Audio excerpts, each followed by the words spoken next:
probably open to some sort of arrangement with China after the war. However, very soon, and it was a terrible shock, that suddenly these people that no one knew anything about had beaten Chiang Kai-shek, whom we had exalted during the war. Chiang was out. There was a civil war which lasted a relatively short time, and suddenly the communists had taken over. And this coincided with the Russian activities in Eastern Europe. You remember Churchill warning the Iron Curtain had descended. There were all kinds of recriminations in the United States. We had really a repetition of the Great Red Scare after World War II, as well as after World War I. This is coupled also with the Chinese intervention in the Korean War. In Korea, the Chinese had kept out of it. They had, Mao had just come into power in '49. They did not want to engage the United States. But when American troops approached the border, they then entered the war. And MacArthur tended to denigrate the Chinese army. It's a peasant army. And we have the atom bomb, which he actually suggested using. Imagine what that would have done to the course of, the American foreign policy in Asia. But it ended with a truce, no victory. It ended with the truce, the division of Korea, and the Chinese, the peasant army, really having swept Americans from the Yalu River to the present demarcation line. Well, this solidified American fear of China, of communism. This is Dean Rusk. He was a foreign Secretary of State in the 1950s. And this, I think, summarizes the American attitude toward China at the time. We do not recognize the authorities in Beijing for what they pretend to be. The Beijing regime may be a colonial Russian government, a Slavic Manchukuo on a larger scale. It is not the government of China. So he pronounced it was not the government. It does not pass the first test. It is not Chinese.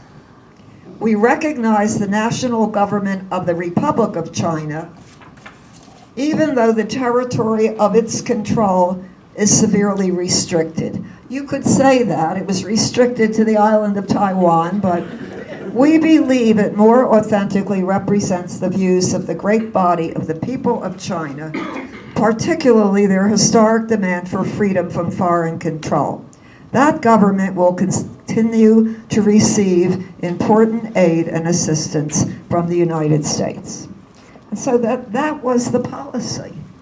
And it was reinforced by various crises.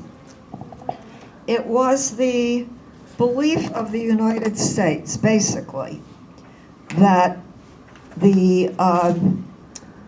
that China was a satellite of the Soviet Union, that they were completely under the control of the Soviet Union, and that there was, they were attempting to create in Asia what the Soviet Union had created in Eastern Europe.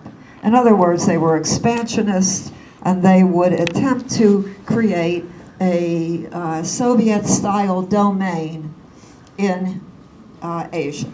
And so that remained the policy for a very long time. And in 1961, Stalin and Mao had signed a pact, a friendship pact. China's duty, according to the pact, was to incite an Eastern revolution, akin to the revolution in Europe.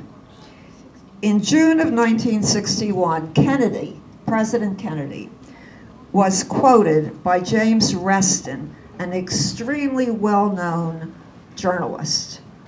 The United States has to make a stand. The place to do it is Vietnam. That was the critical decision in '61 to become involved. The French were having trouble all over Asia. The former colonialists were having trouble. The Dutch found that they could not return to the Dutch East Indies.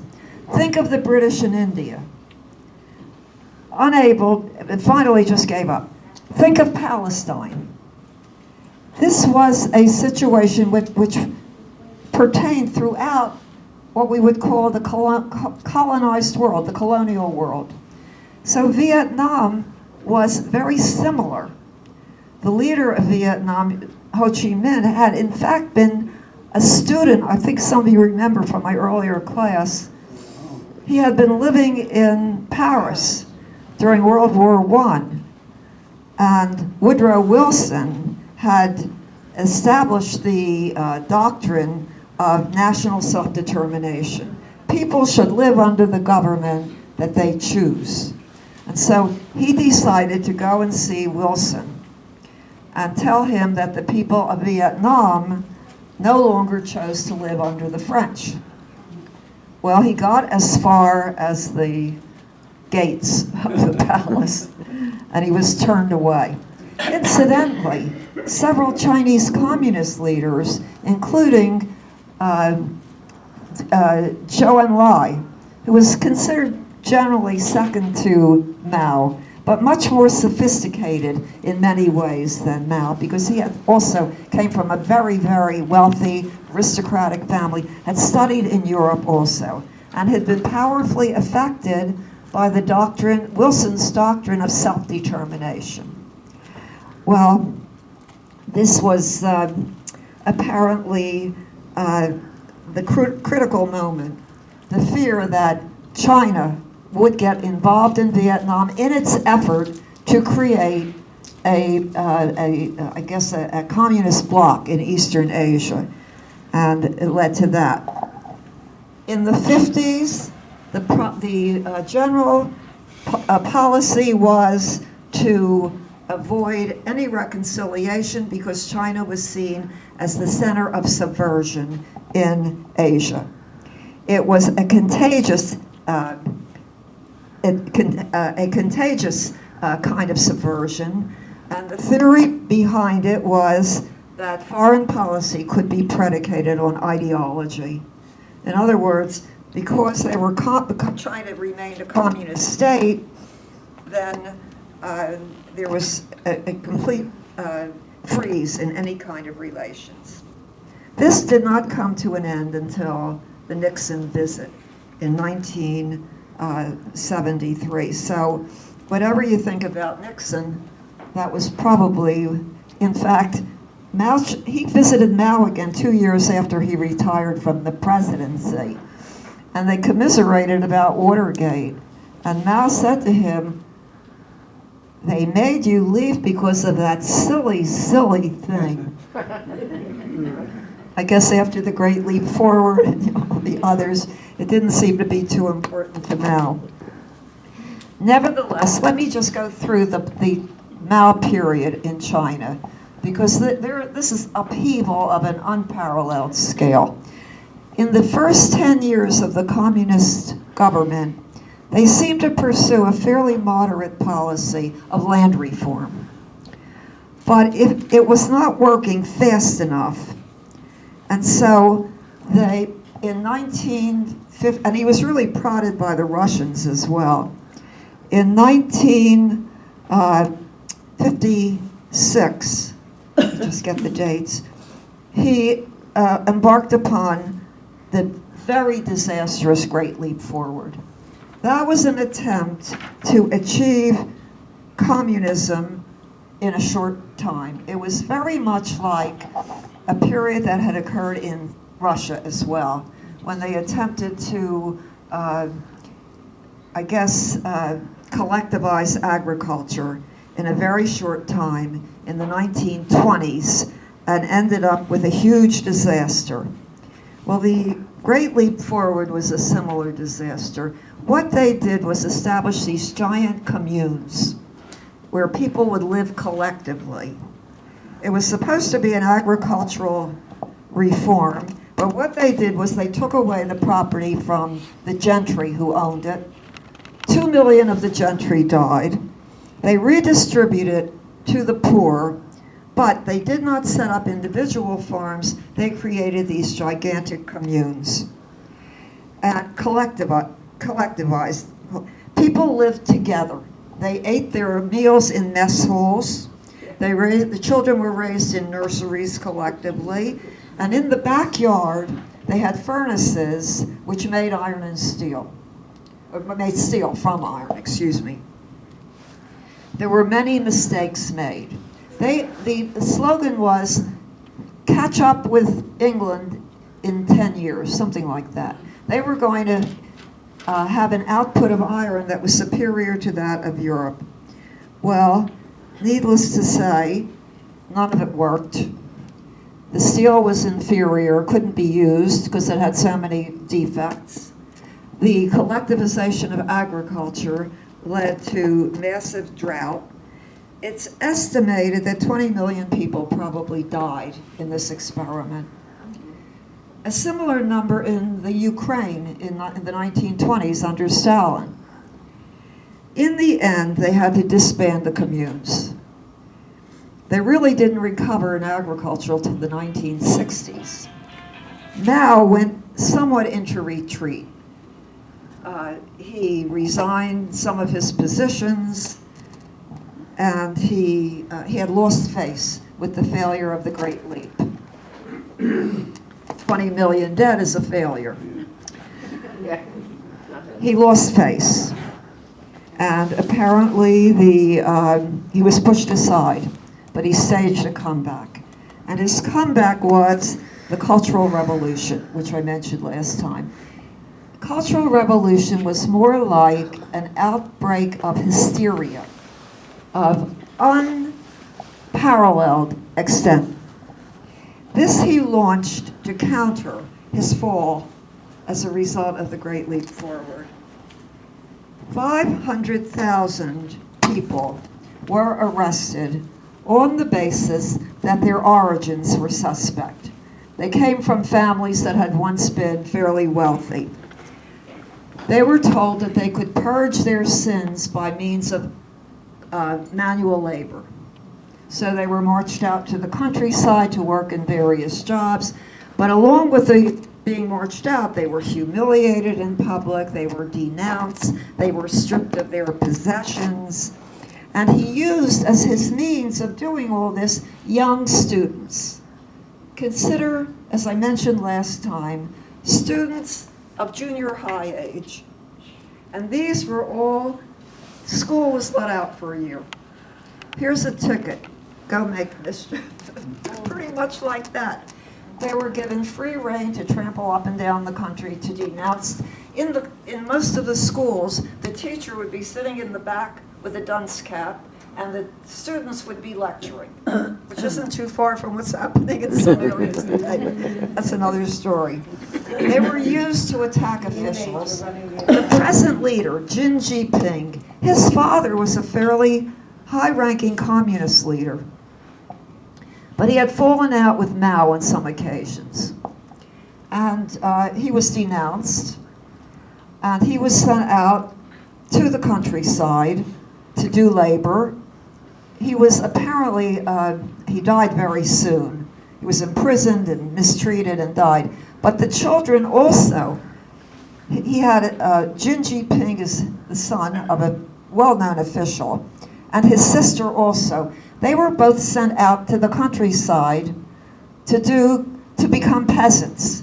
The people that considered themselves intellectuals, they were now going to be degraded. They would become peasants. And how do you become a peasant? Well, you sent out to the countryside where you fertilize the fields and you work all day. And this was his life. His sister committed suicide as a result of this. But he survived it. And as you know, staged something of a comeback, although it took him something like 50 tries to rejoin the Communist Party because he was known as the son of a malefactor. So it's, his own personal story is very interesting. Is this the same thing they did in Cambodia? That they did where? In Cambodia. Very much so. Because that, you know, Lon Nol was also, this happened in right. He went to China to learn. Right, exactly. Even more extreme in Cambodia, even more than the Cultural Revolution. What is so interesting is the spread of Maoism. It became a kind of stylish faith in the West. You had all through the 60s. You remember the youth revolution of the 60s? Maybe some of you are participants in it. Make love, not war. You recall all that. You'll notice if you look back at pictures of the time, you'll see Mao Zedong all over the place.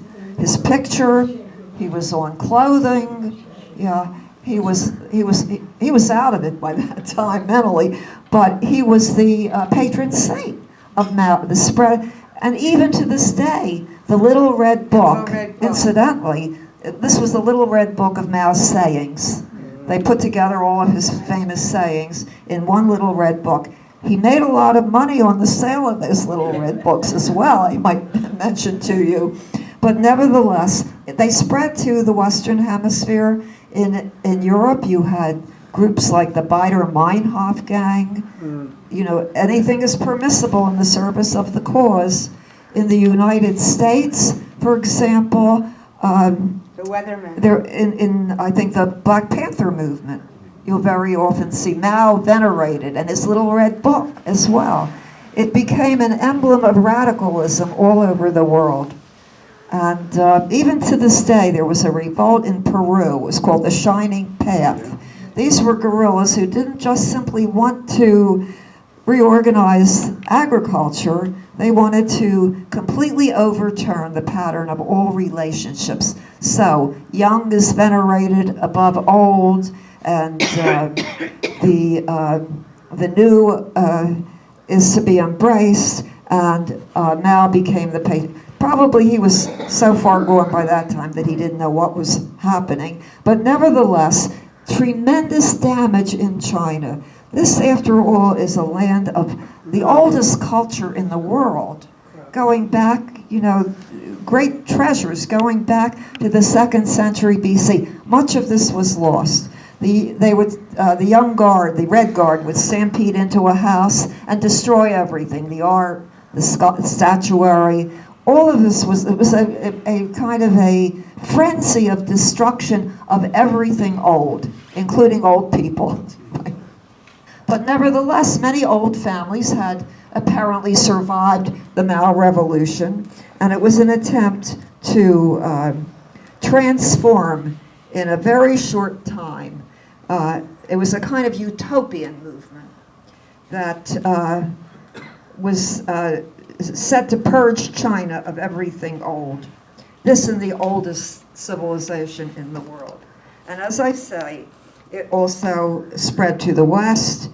Urban terrorist groups like the Baader-Meinhof, they claimed a linkage with Mao in China.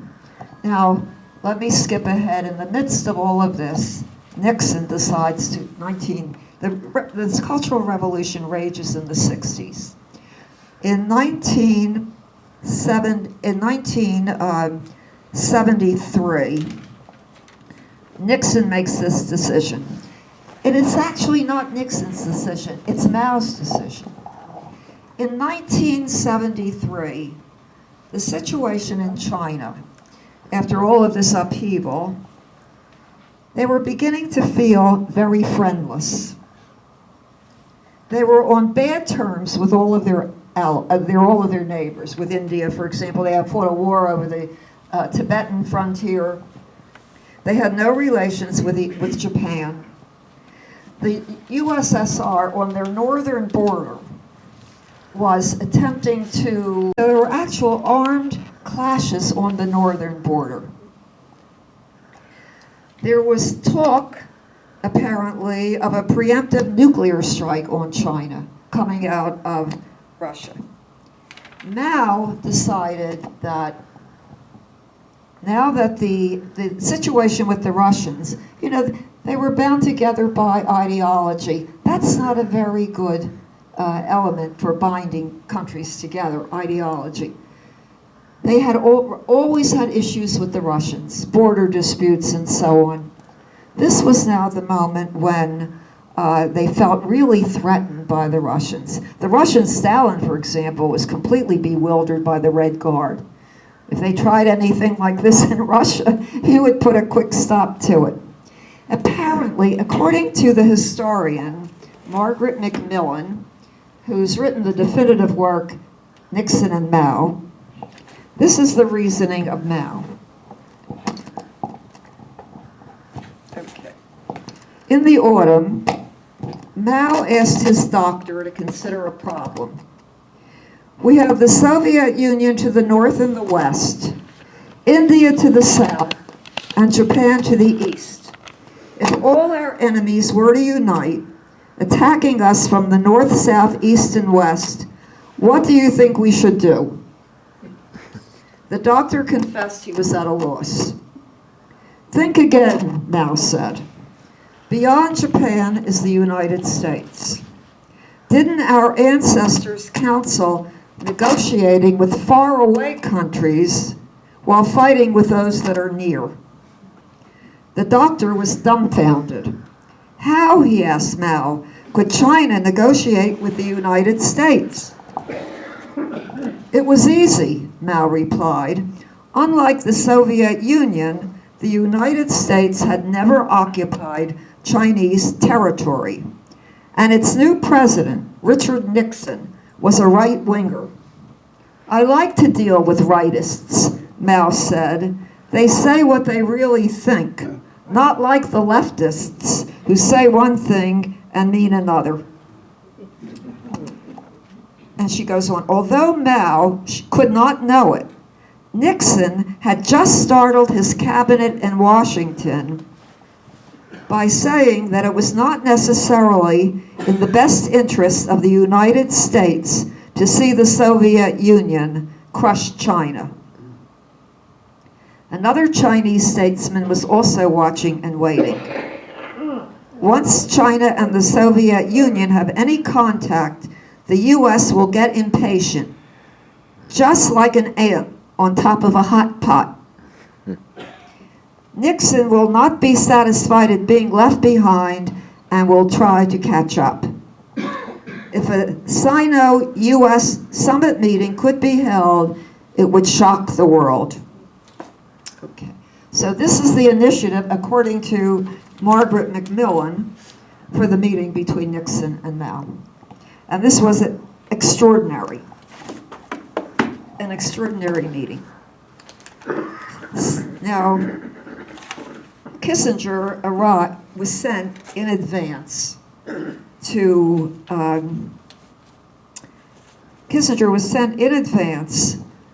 make arrangements. Didn't know what he would find when he got there. He was told he could promise Red China the UN seat that Taiwan occupied. Kissinger has written extensively about the meeting and about Nixon. This is what he said about Nixon. He would have been a great man had somebody loved him. That was his judgment. Things were very icy. At the Geneva Conference in 1954, that was called to settle things in Korea, John Foster Dulles, who was the Secretary of State of the Eisenhower administration, had met Zhou Enlai face to face, and Zhou Enlai had extended his hand, and Dulles had ostentatiously walked away. And they remembered that. Apparently, Zhou Enlai mentioned that to Nixon when Nixon and he met. And Nixon replied, "We have broken out of the old pattern." This is Kissinger also describing it. "We moved to China not to expiate liberal guilt over our China policy of the late 1940s, but to shape a global equilibrium. We have always made it clear that we have no permanent enemies, and we will judge others on the basis of their actions and not on the basis of their domestic ideology." Then he said, "The hostility between China and the USSR served our purpose best if we maintained closer relations with each side than they did with each other. The US would be in the middle, keeping the equilibrium between the two." And that describes the policy that pertained for many years after. Now, they did not sign an agreement, but the first step was taken. Eventually, I think the recognition of China and the establishment of diplomatic relations came several years later, I believe in the Carter administration. But this was the beginning of it. And Nixon later claimed it was the greatest achievement of his presidency. It was the week that changed the world. What they saw when they arrived in China in 1973 really baffled them. This is a State Department aide who was on the trip. "When I peeked at Beijing through the car curtain," I was driving, in Beijing, "it appeared to be almost a ghost city. The few pedestrians moved slowly, their faces impassive, as if they were suffering some form of combat fatigue as a result of the Cultural Revolution, which was then winding down." He noticed also that there were very few cars, if any, on the street, that the poverty was evident everywhere, and that he had a Xerox machine with him. He showed it to some of the Chinese. They had never seen anything like that before. He had to explain how a Xerox machine worked in 1973. Yeah.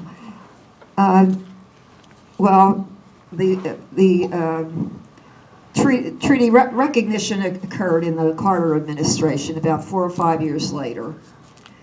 And very almost simultaneously, Mao was succeeded by a man in favor of normalizing relations with the United States, Deng Xiaoping. There was one in between Mao and Deng, but Deng basically came into power in January of 1979. He immediately began dismantling certain features of the communist state. He began, for example, to dismantle all communes, introduced private plots. He began to emphasize the opening up. He went to the United States in 1979. He wore cowboy boots in Texas. He kissed little children. He went to the White House. He got a 21-gun salute. He was serenaded at the Kennedy Center, and the band there played "Getting to Know You." Is that a perfect entry point for the next years? Deng's plan, he saw that all of this was debris and ruin. You would have to break up the communes. You would have to establish rural businesses. You would take advantage of the Chinese diaspora. They are spread to Hong Kong, Kuala Lumpur, Singapore, San Francisco. You would engage them. You would liberalize. You would permit foreign companies. And in other words, he would completely transform China in a capitalist direction. And because of the devastation of the Mao years, people generally welcomed it. But he wouldn't let it get too far. You couldn't let it get out of hand. Liberalization could not go too far. And of course, as you know, there were people in the government who advocated further liberalization, further opening up. One of them was actually arrested, and that was the spark for Tiananmen Square in 1989. The students, again at Peking University, this history of the May 4th movement, they began demonstrating in favor of their hero, whose name I don't have, but he was the one who apparently had been arrested and the one that they followed.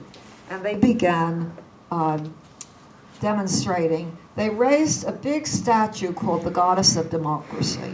And the protests began to grow day after day. Now, Deng Xiaoping, who had come to power and was really the most critical figure, probably of the late 20th century, who had opened China to foreign investment, who had done away with the communes and established, who had changed the law to permit foreign investment and so on. This was the choice he was confronted with in 1989, this increasing movement of the students, a la May 4th. And so there was one doctrine of Mao Zedong's, which he did not discard. Do you know what that was? Power comes from the barrel of a gun. It's also a saying of Mao Zedong. And so this now leads to troops came in. This is the same Deng Xiaoping who dressed up in cowboy boots when he got to Texas, and whom they serenaded at the Kennedy Center, the very same one who liberalized China, who raised the standard of living, who accomplished in a very short time what had eluded centuries of effort. But he was the same one who gave the order, so far and no further. And 1989,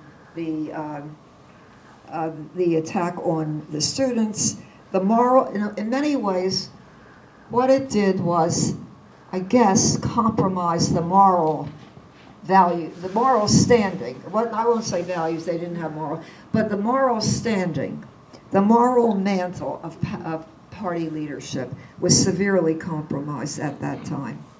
However, economically, what you had was all indicators going up. This is just a couple of statistics I'll give you. Robert Zoellick was the president of the World Bank. This is from, these are his comments. Between 1981 and 2004, China succeeded in lifting more than 1/2 billion people out of extreme poverty. This is certainly the greatest leap to overcome poverty in history. Now, I'll just give you a few more statistics. Gross domestic product. In 1980, it was 300 billion. In 2015, it's 11 trillion. It doubles every 7 years. Life expectancy in 1949, 36 years. 2014, 76 years. The literacy rate, 1949, 20%. 2014, 95%. In 2015, Tsinghua University passed MIT to become the #1 university in engineering in the world. In 1980, China accounted for 2% of world GDP. In 2015, 18%. Per capita income, 1980, $193. That was $2 a day. In 2015, 8,100 is the per capita income. Rotterdam to Are those per China. capita income in people in the cities? Because I don't think the people in the Throughout. provinces. Well, maybe it's higher in cities, and that evens out. I don't know, but that's the given. By 2015, Car sales in China, 20 million annually. The US, 17 million. Number one in cell phones, internet users, and e-commerce. Well, the Václav Havel, the famous Czech statesman, it has happened so quickly that we have not yet had time to be astonished. This is a report of Stephen Bosworth he's a dean at Tufts School of Diplomacy. He was an Obama official in 2009, and he was a special envoy who went to visit North Korea and China. He had been there in 1998. Now he was there in 2009. It was a 2-week trip. He was stunned. He said it was a Rip Van Winkle experience. In olden days, when a crisis arose, first question Asian leaders always asked was, what does Washington think? Today, when something happens, they ask first, what does Beijing think? So what I'm suggesting now are some of the problems of the present and I guess the future. When Mao first came to power in 1949, the first thing he says was, the people of China have stood up. They always think back to the century of humiliation. Began with the Opium War. This was a country, think about the impact of experience. In the last 200 or 300 years, the Central Kingdom, the Celestial Empire, first in the world. People come to us. We don't go to them. The Europeans come to bring us tribute. We are not a nation among nations. We are the heavenly kingdom. Heaven is above, earth below, and China in between. Then suddenly to be plunged into the century of humiliation with foreign countries grabbing the wealth, occupying your cities, burning down the Forbidden City in Beijing, governing your waterways, in control of your country. The humiliation of it is enormous. But so this is the retort. The China dream is what Xi Jinping has proclaimed. Between 2020 and 2025, the aim is the complete modernization of rural China. It will be a rich, strong, powerful country. In 2014, he said this, in the final analysis, it is for the people of Asia to run the affairs of Asia, solve the problems of Asia, and uphold the security of Asia. And it's a reawakened sense of destiny. And as someone said, it is an overpowering force. The greatest Chinese dream is the great rejuvenation of the Chinese nation. That's Xi Jinping in 2012. And the 21st century will be the century of China's increasing role in Asia. This is an analyst, Yun Sen. China now has the number 2 mentality. It is only natural for number 2 to want to surpass number 1. In 2016, 45% of Chinese saw American power and influence as a major threat to the country. So what we see really has enormous, if you look at, and another point that was made by, in a recent book, up until, I guess let's say the year 1750, the great powers of the world were basically Asian powers. India, the great Mughal Empire, China, the I guess they were the powers that dominated in terms of income, wealth, scientific development, and so on. That changed with the coming of the European, beginning with the Dutch and the Portuguese, the British to India, the Dutch to the East Indies, the Portuguese, followed by the Americans, although that was not a formal empire, although we did take the Philippines. Nevertheless, you had what they call the centuries of humiliation. Up to that point, Asia was probably ahead of the United States, ahead of Europe in terms of power, in terms of invention, in terms of income. The Chinese income and the British were probably pretty much equivalent up to the 18th century. Now suddenly, in the 18th century, it all begins to come apart. And what you have is the intrusion of the West into the West into the rest, put it that way. The West intruding into the rest. It's unnatural. Why did the West succeed? Because of a temporary advantage in shipbuilding, in weapons, in industrial management, and so on. That's a temporary condition. That doesn't last forever. And so what you find now is that perhaps the 2.5 centuries of Western domination that begin when the Portuguese arrive in Asia, that's a temporary condition. Before that, we had 2,000 years when the great Asian empires thrived. Maybe we're going back to that previous, maybe it was a temporary blip, and when you have a transfer of technology, as we've had in the last few years, then the advantage is gone, and what you have now is the rise of Asian powers to a position of equivalence and maybe even superiority. That we're sitting on the threshold of maybe massive changes that are coming in the next century. But you know, the great argument has been over what succeeds after the fall of the Soviet Union.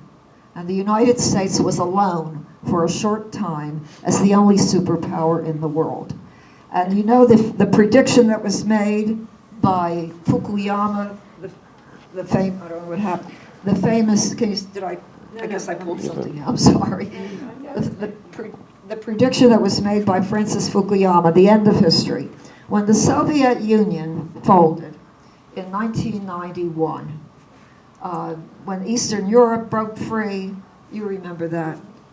So Fukuyama made a prediction.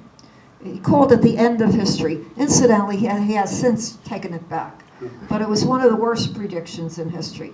He said history is over. History is concerned with the interaction of rivals. Well, the Western model has proved the most successful, and there will not be any more challenges. Well, that model, and there's a convergence, so everyone agrees on the Western model. Well, it turned out to be premature, as we see. Samuel Huntington, another seer of the late 19th century, instead promulgated the doctrine of the clash of cultures. What he said was that in the world, this is his thesis, there is no end of history. There will always be a clash of civilizations.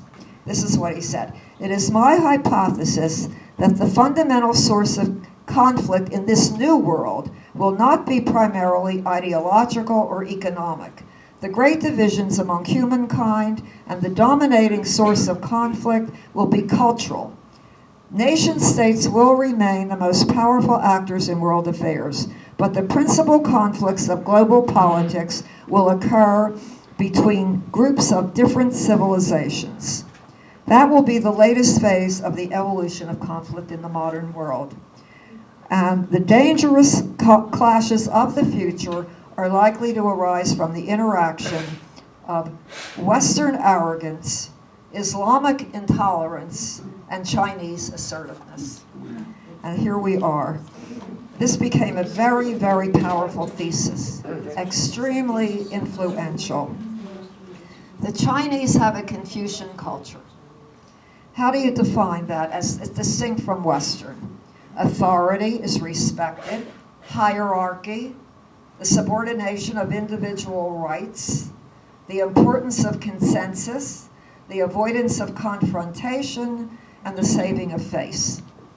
The Western culture, liberty, equality, democracy, and individualism. These are, he says, ideas that are in conflict, and they will remain in conflict. So there will be no end of history, and the clash of civilizations will continue. He says it will not be ideological, it will be cultural. Confucian China and Western civilization. The Chinese think in terms of centuries and millennia, and they don't give priority to maximizing immediate gains.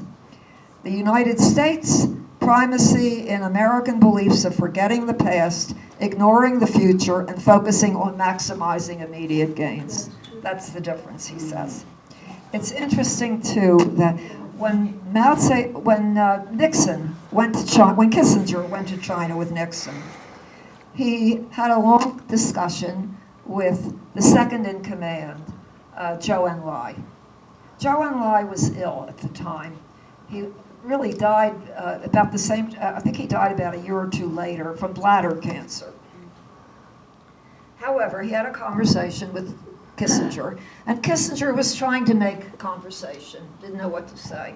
So he said to Zhou Enlai, what is your opinion of the French Revolution? Just making idle chatter. What do you think of the French Revolution? So Zhou Enlai stood there for a minute and thought, and he said, it's too soon to tell. Okay, do I have any time? The major project today is the Belt and Road Initiative. Are you all aware of it? Because it's extremely important. Let me just take the last few minutes to describe it. One last quote that I'll give you before I finish. In 1860, a Chinese scholar named Feng Guofan was asked about the British and the French. And it was 1860, they had, that was the year when they had come to Beijing and had burned down the Winter Palace and so on. So he was talking about why are they so small and yet so strong? Why are we so large and yet so weak? The intelligence and wisdom of the Chinese are necessarily superior to those of the various barbarians. What we then have to learn from the barbarians is only one thing: solid ships and effective guns. Well, that was a prophetic vision of 1860. Now, the great initiative in China today, or one of the great, is the so-called OBOR, One Belt, One Road. And I have a map of OBOR that I want to give you also. This was announced in, I think, 2012. This is a project it's the equivalent of 12 Marshall Plans. It is the equivalent of a master plan for the next several centuries. The Chinese are now, and it's out in the open, nothing strange about it, no subversion about it. This is what we are going to do, beginning in 2015. It's a massive plan. What the Chinese are doing is building, lending money, much of it, building ports, railroads, all kinds of facilities that will stretch from Beijing and Xi'an through Eurasia, through the Middle East, down the coast of Africa, and up to Western Europe, culminating in the Dutch city of Rotterdam.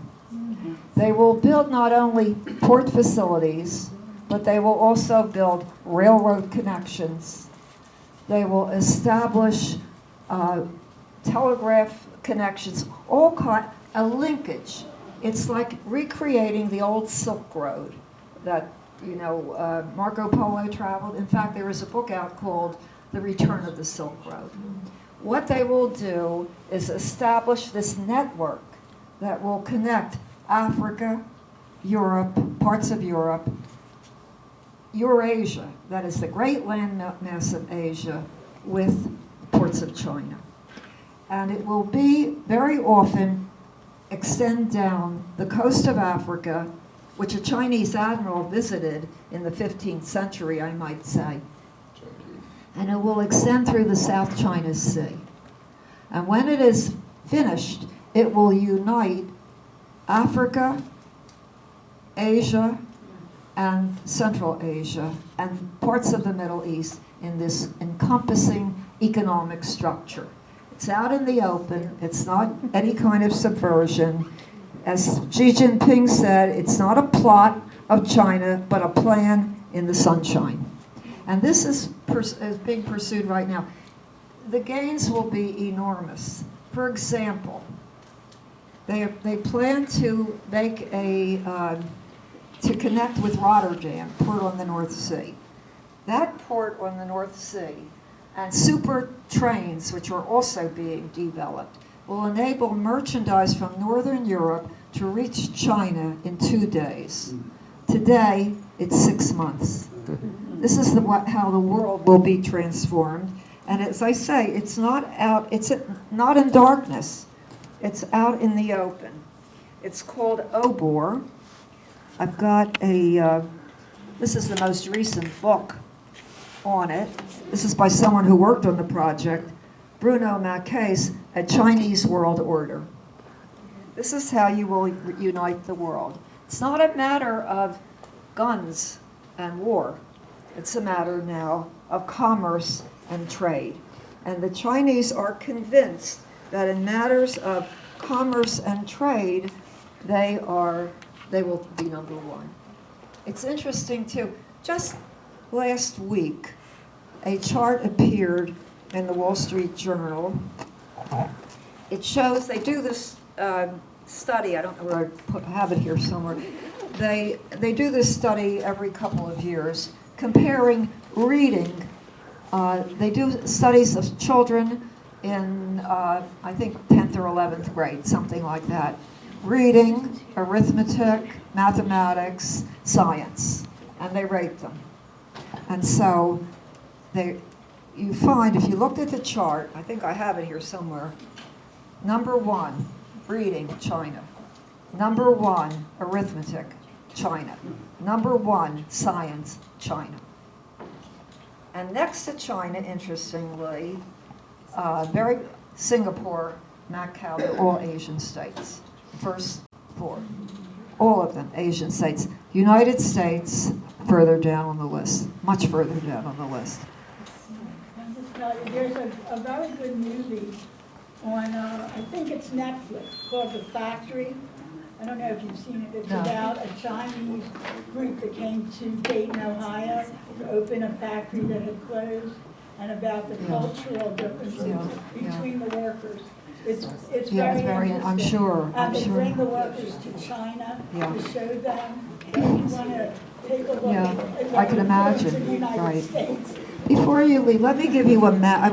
I have a map of the Obor, because it's a very important project that's afoot in the world today that we should be cognizant of, I think. So I'll give you the map, and you can see the intention.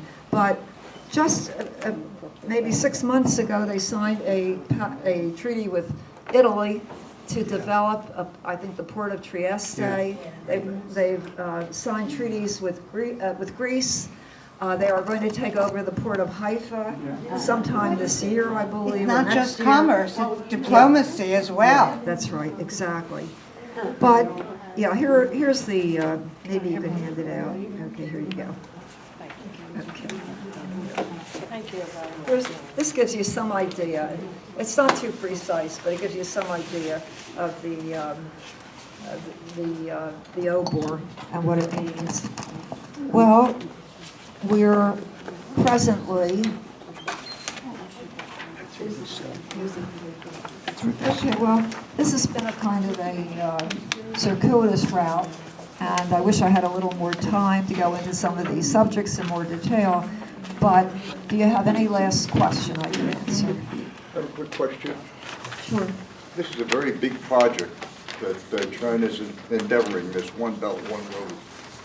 And it's going to take many years. Can they afford it? 2049, they think. Can they afford it? In That's other another- words, yeah. if you look at some of the things that China makes, their quality standards aren't so great. True. And so the question comes, this sounds very formidable, but the question is, can they make it? Can they afford to do it? Well, you're absolutely right. There is a downturn there now, and you know, really, I think people just kind of ignored the whole question of China rising for many, many years. I think it was in 1994 that it wasn't Carter. It was President, not Clinton, right. Clinton extended most favored nation status to China, but there was a provision that they had to improve their human rights record. The next year, he dropped the provision. And since that extension, their economy has soared. Now, there has been, in the last year or two, an attempt to deal with the Chinese China rising. And the problem is that if there should ever be a new combination of China and Russia, which is still a formidable power, then the United States, it's almost like back to Mao's time. You have that combination, the United States will definitely fall to second rank. Because as Confucius said, there are no two suns in the heaven, and there are no two kings on earth. Okay? So,